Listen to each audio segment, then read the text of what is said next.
সম্প্রতি ইয়েমেন ইস্যুকে কেন্দ্র করে ইরান ও যুক্তরাষ্ট্রের মধ্যে উত্তেজনা তীব্র আকার ধারণ করেছে। যুক্তরাষ্ট্র বরাবরের মতোই ইরানের বিরুদ্ধে অভিযোগ তুলেছে, আর ইরান তা সরাসরি প্রত্যাখ্যান করেছে। পারমাণবিক কর্মসূচি, গাজা সংকট কিংবা মধ্যপ্রাচ্যের সামগ্রিক অস্থিরতা, যে কোনো ইস্যুতেই দুই দেশের মধ্যে দ্বন্দ্ব লেগেই থাকে। এবারও তার ব্যতিক্রম হয়নি। ইরান স্পষ্ট জানিয়ে দিয়েছে যে ইয়েমেনের বিরুদ্ধে যুক্তরাষ্ট্রের সাম্প্রতিক সামরিক অভিযান সরাসরি আগ্রাসন ও আন্তর্জাতিক আইনের গুরুতর লঙ্ঘন। এই হামলায় বহু নিরীহ মানুষ, বিশেষ করে নারী ও শিশুরা প্রাণ হারিয়েছে। তেহরান হুঁশিয়ারি দিয়ে বলেছে যে যদি যুক্তরাষ্ট্র একই ধরনের হামলা ইরানের বিরুদ্ধে পরিচালনায় চিন্তা করে, তবে তার পরিণতি হবে ভয়াবহ এবং এর সম্পূর্ণ দায় কুফল যুক্তরাষ্ট্রকেই বহন করতে হবে।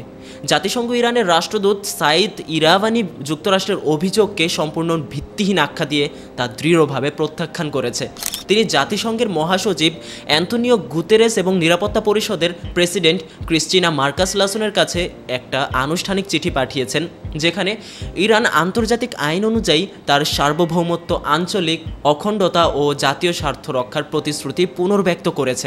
মার্কিন প্রশাসনের উচ্চপদস্থ কর্মকর্তারা ইরানের বিরুদ্ধে একের পর এক মিথ্যা অভিযোগ উপস্থাপন করেছে এবং তেহরানের বিরুদ্ধে বল প্রয়োগের হুমকি দিচ্ছে। এটি শুধুমাত্র একটা রাজনৈতিক চক্রান্ত নয়, বরং এটি ইয়েমেনের যুক্তরাষ্ট্রের সরাসরি সামরিক হস্তক্ষেপ ও যুদ্ধাপরাধকে ঢাকার ব্যর্থ প্রচেষ্টা। যুক্তরাষ্ট্র তার অন্যায় কর্মকাণ্ডকে বৈধতা দেওয়ার জন্য ইরানকে দোষারোপ করছে, যা কোনোভাবেই গ্রহণযোগ্য নয়। ইরান যুক্তরাষ্ট্রের এই ধরনের হুমকিকে আন্তর্জাতিক আইনের গুরুতর লঙ্ঘন হিসেবে উল্লেখ করেছে। জাতিসংঘের সনদের অনুচ্ছেদ 2 অনুযায়ী কোনো সার্বভৌম রাষ্ট্রের বিরুদ্ধে বল প্রয়োগ বা বল প্রয়োগের হুমকি নিষিদ্ধ, লঙ্ঘন এবং বিশ্ব শান্তির জন্য হুমকি হিসেবে দেখা দিয়েছে।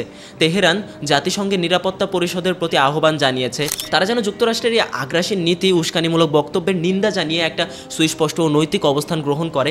ইরান মনে করে যুক্তরাষ্ট্রের যুদ্ধাবলম্বী অবস্থান ও বল প্রয়োগের হুমকি যদি উপেক্ষা করা হয়, তবে এটা বিপজ্জনক দৃষ্টান্ত স্থাপন করবে এবং ভবিষ্যতের আন্তর্জাতিক শান্তি ও স্থিতিশীলতার জন্য গুরুতর ঝুঁকি তৈরি করবে।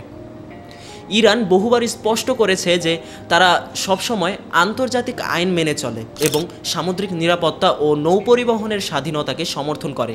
ইয়েমেন ইস্যুতে ইরান কখনোই জাতিসংঘের নিরাপত্তা পরিষদের প্রস্তাবনা লঙ্ঘন করেনি। অস্ত্র নিষেধাজ্ঞা লঙ্ঘনের যে অভিযোগ যুক্তরাষ্ট্র ও তার মিত্ররা ইরানের বিরুদ্ধে এনেছে, তা সম্পূর্ণই ভিত্তিহীন ও রাজনৈতিক উদ্দেশ্য প্রণোদিত। তেহরান আরও বলেছে ইয়েমেনের আনসারুল্লাহ বাহিনী ও ইয়েমেনি কর্তৃপক্ষ তাদের নিজস্ব স্বার্থে সিদ্ধান্ত গ্রহণ ও সামরিক অভিযান পরিচালনা করে। তারা ইরানের প্ররোচনায় কাজ করছে, এমন অভিযোগ সত্যের অপলাপ। ইয়েমেনের জনগণ তাদের সার্বভৌমত্ব রক্ষা এবং বিদেশি আগ্রাসনের বিরুদ্ধে প্রতিরোধ গড়ে তুলেছে। একইভাবে গাজার জনগণের প্রতি সংহতি জানিয়ে আনসারুল্লাহ বাহিনী তাদের সামরিক পদক্ষেপ নিয়েছে। ইরান অভিযোগ করেছে যুক্তরাষ্ট্র, যুক্তরাজ্য এবং ফ্রান্স ইরানের বিরুদ্ধে মিথ্যা অভিযোগ তুলে মূলত ইসরায়েলের যুদ্ধাপরাধ ও ফিলিস্তিনি জনগণের বিরুদ্ধে পরিচালিত গণহত্যা থেকে বিশ্ববাসীর মনোযোগ সরিয়ে নেওয়ার চেষ্টা করছে। এই 3টি পশ্চিমা দেশ নিরাপত্তা পরিষদের স্থায়ী সদস্য হওয়া সত্ত্বেও তারা ইসরায়েলকে দায়বদ্ধ করার ব্যর্থতা দেখিয়েছে এবং মধ্যপ্রাচ্যের শান্তি ও স্থিতিশীলতা নিশ্চিত করতে কার্যক্রম ভূমিকা রাখতে পারেনি।